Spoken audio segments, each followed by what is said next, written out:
হেমন্তের শিশির কণার টুপি পরাতে শুরু করেছে দুর্বা ঘাসে। শীতও সাজতে শুরু করেছে প্রকৃতিতে আহরণের আনন্দে। আর ঋতু পরিবর্তনের এই সন্ধিকালেই বাজারে দেখা মিলেছে শীতের আগাম সবজির।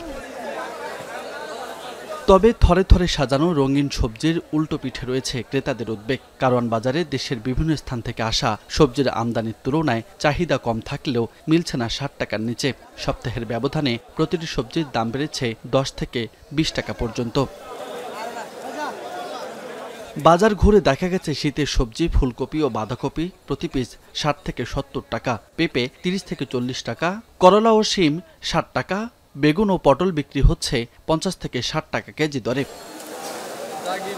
লাউ ৬০ টাকা, তবে শতকের ঘর ছাড়িয়েছে টমেটো ও গাজর। প্রতি কেজি টমেটো বিক্রি হচ্ছে ১৩০ টাকা কেজি দরে, আর গাজর ১৬০ টাকা। কাঁচামরিচের দাম কিছুটা কমে বিক্রি হচ্ছে ৮০ থেকে ৯০ টাকা কেজি দরে।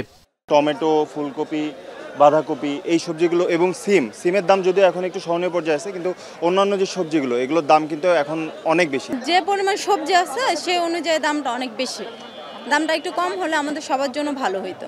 ফুলকপি এটা ২০ টাকা বা ৩০ টাকা কেজি থাকার কথা, সেখানে আমরা কিনতে হচ্ছে ৬০ টাকা বা ৭০ টাকা করে। বেগুন যেটা আগে কিনতাম আমরা ৩০ টাকা বা ২৫ টাকা করে, সেটা যাচ্ছে ৮০ টাকা করে।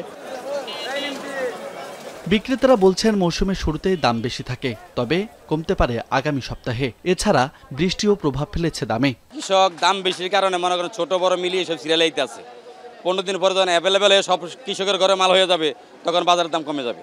শুরুতে একটু দাম বেশি থাকবে, আস্তে আস্তে আসবে দাম কমবে। যেরকম যেগুলো আগে ফুলকপি ৫০ টাকা ভিতরে আসছে, আরও দাম কমবে সামনের মাসে ২ সপ্তাহ ভিতরে। সবজির মতোই মাছের বাজারেও অস্থিরতা।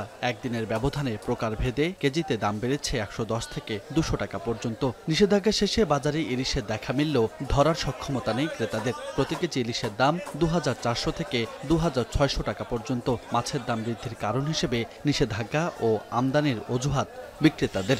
বর্তমানে যে মাছের দাম, তাতে আমাদের ক্রয় ক্ষমতার অনেক বাইরে চলে গেছে। ব্রিডিং সিজন যখন শেষ হলো, তখন ইলিশ ধরা শুরু হওয়ার পরে সবাই ইলিশের দিকে ঝুঁকেছে, কিন্তু মানুষ যে হারে আশা করেছিল এখনো দামটা ওই পর্যায়ে আসে নাই। ১ তারিখে থেকে জাটকার অভিযান এলাকায় মাছ একটু কম দেখা আরো সামনে আরো দাম বাড়বে। কয়েকদিন ধরে মাছ বিক্রি হচ্ছে না, বৃষ্টি হচ্ছে, এই হচ্ছে, মাছ নাই, মাছ আসছে বিক্রি হচ্ছে না, এই জন্য আজকে মাছ আয় নাই। মাছ নাই দেখে সর্বকম দেখে দাম বাড়ছে। অন্যদিকে কেজি প্রতি ১০ থেকে ১২ টাকা বেড়েছে আটার দাম। কিছুটা বাড়লেও আবারও কমেছে সয়াবিন তেলের দাম। অপরিবর্তিত আছে মুদি দোকানের বেশিরভাগ পণ্যের দাম। রাজু আহমেদ, এখন, ঢাকা।